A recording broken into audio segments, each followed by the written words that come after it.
I'm back with another video, and this time it's going to be on hashtags. Basically, hashtags are a way for people who don't follow you to find your content, who are already interested in the sort of content that you post. Now, how do you use them? This is what I'm going to get into this video. I'm going to be showing you my personal favorite hashtag strategy. It takes a bit of trial and error. Once you get it right, it should result in a few extra 100 or 1,000 impressions on your posts. Look, we're going to get into this walkthrough now, and it's going to be on my laptop, so watch closely. Alright, cool. So we're now on the laptop, and I'm just going to show you how I do the hashtags. First step, go on display purposes and type in a keyword related to your niche. Type in displaypurposes.com, and I'm using the example tennis, just cause. And look what it does. It comes up with like 30 different hashtags you can use, and what you can leave with that now and copy paste it in your notes, so that next time you need it, you just need to copy paste it and then put it in your captions or comments, whatever you choose. But we're going to go a step further, and we're going to actually look at one of the hashtags, like Djokovic.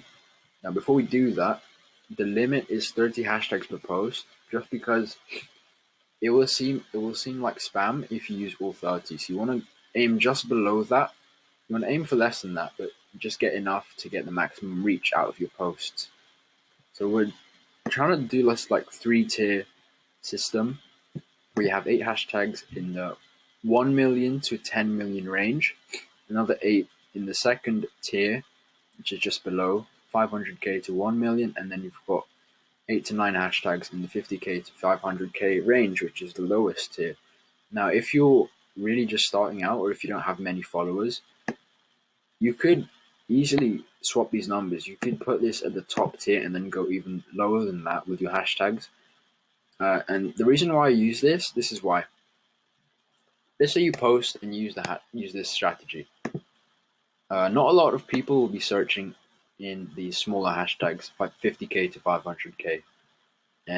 But once your post does pop up on there and it gets traction in there, what Instagram will actually do is it will boost it up to the second sort of rank into bigger hashtags, just to vet how many people are actually liking this post, because that's the main way they determine whether something goes viral or not. They show it to a bunch of people, and then they see how well is this doing, are people liking and engaging with it. If not, they don't push it anymore. If it does happen to go really well, they move it up to the next rank and show it to more people. And then the more people you're exposed to, you get pushed into these bigger hashtags, and it's just very easy for your post to get viral just using this method. Anyway, if you're smaller, just use like smaller numbers.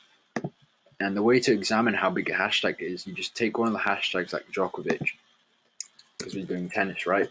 Djokovic. Hashtag Djokovic. All right. 473,000 posts. That's quite a good amount, actually, if you're in the tennis niche.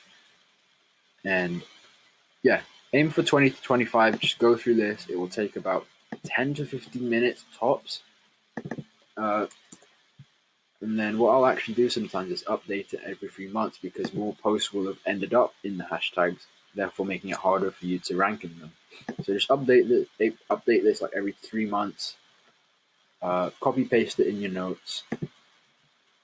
And the last thing as well, you've got to use them.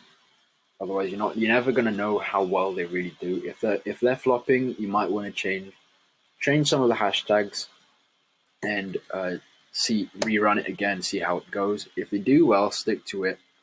And there's another question going around: should you use the same hashtags or not, like every post? My answer is yes. But what's better is if you have like 2 or 3 sets of hashtags. So if you have like 30 here, or 20 here, 25, and then you just swap between them every few posts. That way, it just increases your chances of not getting banned, or shadow banned even, and you won't get in trouble just because you're using the same hashtags. But if you're going to use the same hashtags, it doesn't really matter. Like, I've never gotten shadow banned just from that. I've gotten shadow banned from other reasons, but not this one. So I hope this was useful, and let's just finish off the video. Thank you for watching. A few questions about hashtags. Do I put them in the captions or the comments? It doesn't matter. Put them in either. I used to put them in the captions just because why not? It doesn't matter, honestly. It doesn't matter. But now I put them in the comments for my personal profile, just because it looks cleaner. So you don't see all like the hashtag. You see what I'm saying?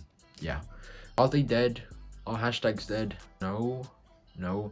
Especially after they added that feature a while back when you can follow certain hashtags. So if you follow hashtag football, you see a bunch of football rated hashtags. They're not dead. Keep using them.